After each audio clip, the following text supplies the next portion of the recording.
The Galactic Council chamber buzzed with tension, its vast expanse filled with representatives from dozens of species, each seated at their respective podiums. The centerpiece of the room, a massive holographic globe, flickered, casting pale blue light across the chamber. At the center of it all stood a single human, Captain Alara Kane, flanked by her team of Terran diplomats. Today was the day that everything would change. For centuries, the Galactic Concord had been the bedrock of peace in the known universe, a delicate balance of power between the most advanced species. It had seen the rise and fall of minor civilizations, absorbed cultures, and formed alliances based on mutual trade, defense, and technology sharing. But Earth, the newcomer to the galactic stage, had shaken things up. Captain Kane, you may begin your testimony. The High Arbiter's voice echoed through the chamber. He was a towering member of the Zodiac, his insectoid eyes gleaming with suspicion. The accusations are serious. Terran activities in the Outer Rim have raised concerns across many allied worlds. We must understand the truth of these matters.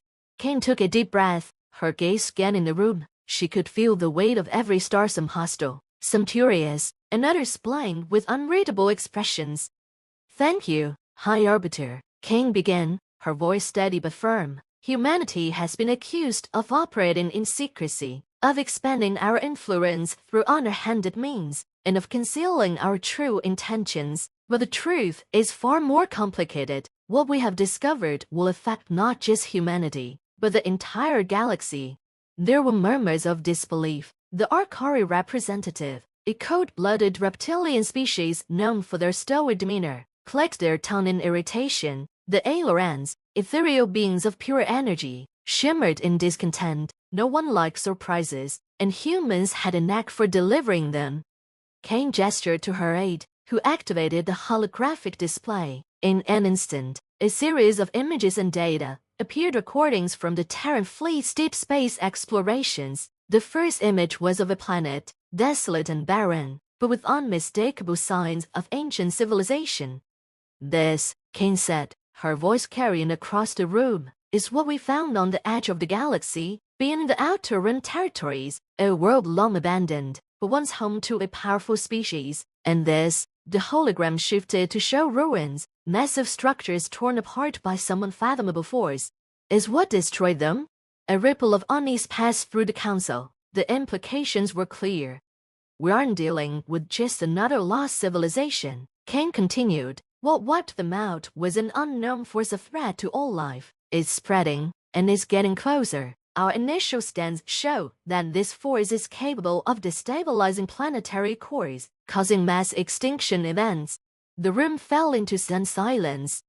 You mean to tell us, growled General Vore, the hulking commander of the Yalith, that this threat is why you've been expanding into the Outer Rim? You humans have been amassing resources and technology to fight something no one has seen in eons.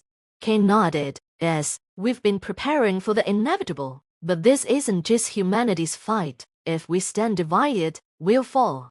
Why did you hide this from us? Demanded the Okran representative, a species known for their mastery of interstellar diplomacy. You could have brought this to the council long ago. Why the secrecy? Kane hesitated for just a moment. Because we couldn't trust that the council would act. We've seen how slowly the Concord moves. Bureaucracy and politics delay decisions, and we don't have time for that. The room erupted into chaos. Accusations flew. The Tuvok representative, a species known for their technological prowess, accused humanity of playing God. The Darvat, a race of telepathic creatures, spoke of betrayal, questioning whether Terrans had ulterior motives all along. Amid the turmoil, High Arbiter Zodiac raised his hand, and the room fell silent once more. You understand the gravity of what you're saying, Captain Kane, he intoned, his mandibles clicking together. If this threat is real and if you've withheld crucial information, alliances will be strained. Trust in Terran leadership is already precarious. Now, it may be shattered. Kane met his gaze, unwavering. I understand, but we didn't come here to sow discord. We came to warn you, to tell you the truth before it was too late. The galaxy is on the brink of facing something beyond any of our comprehension. We need to stand together, or we will all perish. regardless of species, borders, or allegiances. The Arbiter's eyes narrowed, his antennae twitching in thought. He turned to the assembled council members. What say you, representatives of the Concord? Do we heed the Terran warning and unite, or do we let old suspicions tear us apart in the face of this new danger? The council chamber was still thrumming with debate. The murmurs of discontent had not faded, but something had shifted. A slow realization that the threat Captain Alara Kane had revealed could not be ignored. Still, old suspicions died hard, and the fragile peace hung by a thread. High Arbiter Zodiac raised his many-fingered hand once more, silencing the chamber. His multifaceted eyes gleamed under the light of the hologram still hovering in the center. We have heard the Terran warning, he said, his voice echoing through the vast chamber, but words alone would not bind this council. We need action. A decision must be made. Will the Galactic Concord mobilize against this threat?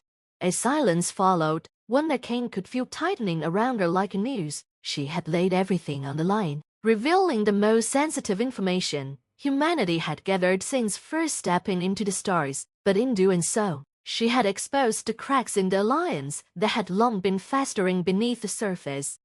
One of the first to break the silence was the Yalith general. Vor, his immense form, stood as he addressed the council. His voice was low and guttural, but it carried the weight of centuries of battle-hardened experience. We Yalith are not diplomats, he began, but we know war when we see it. If what the humans say is true, this threat will not be negotiated with. We must strike first, and strike hard.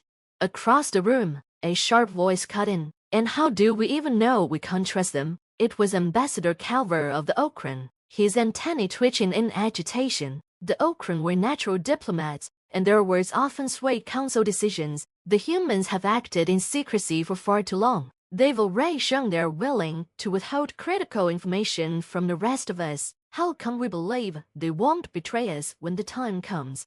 Kane clenched her fists at her side, but she held her tongue. She knew these questions would come, knew that suspicion and fear would guide the minds of those who could not see the larger picture. But this wasn't just about Terran pride, it was about survival.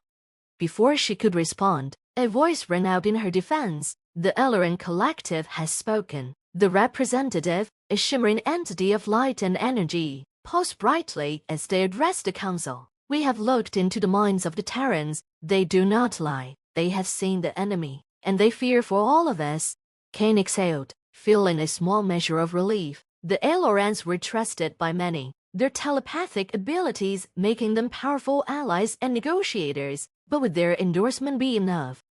High Arbiter Zodiac looked around the chamber, sensing the growing tension. The time for debate is nearly over, he said, but we must consider all options. If we are to act, we must do so in unison. If we do not trust the Terrans, then perhaps they should stand alone in this war. This time, Kane could not remain silent. She stepped forward, her voice cutting through the charged atmosphere. If humanity has to stand alone, we will. But make no mistake, if this threat reaches your worlds, you will not be able to face it alone. We have seen what it can do. It is not just a war of fleets and armies. This force destabilizes planets, rends entire ecosystems, and destroys civilizations in ways we are only beginning to understand. The Tefrit representative, a being with a long, serpentine body and a helmet-like shell covering their head, tilted their head to one side. What do you suggest then? Terran, a united military front, an alliance of desperation?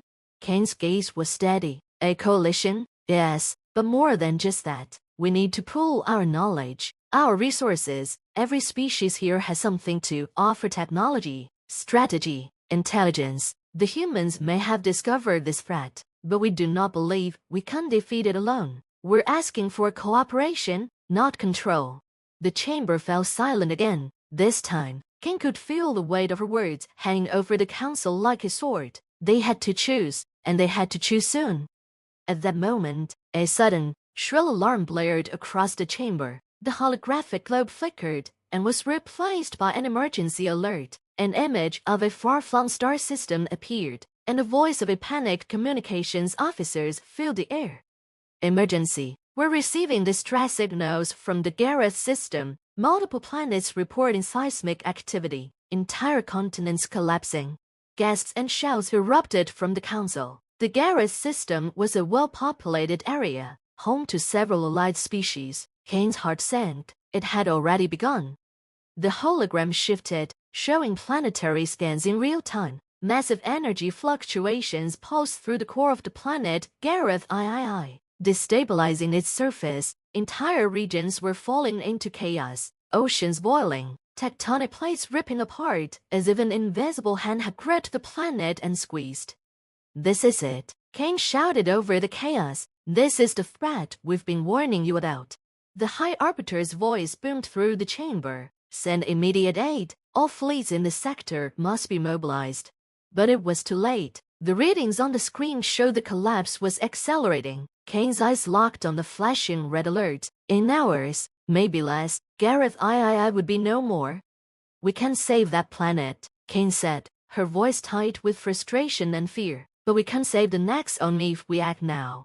General Vor growled, his eyes narrowing. "Then we fight." The Elleran representative paused again. "The collective agrees. We must join forces before this spreads further." Kane's gaze turned to the Okran ambassador, who had been so skeptical only minutes before. Calvert looked at the destruction on the screen, his face pale, his antennae trembling. He gave a slow, reluctant nod. "Very well," Calvert said, his voice strained. "The Okran will stand with the Terrans, but this alliance must be one of equals." Kane nodded. "Of course."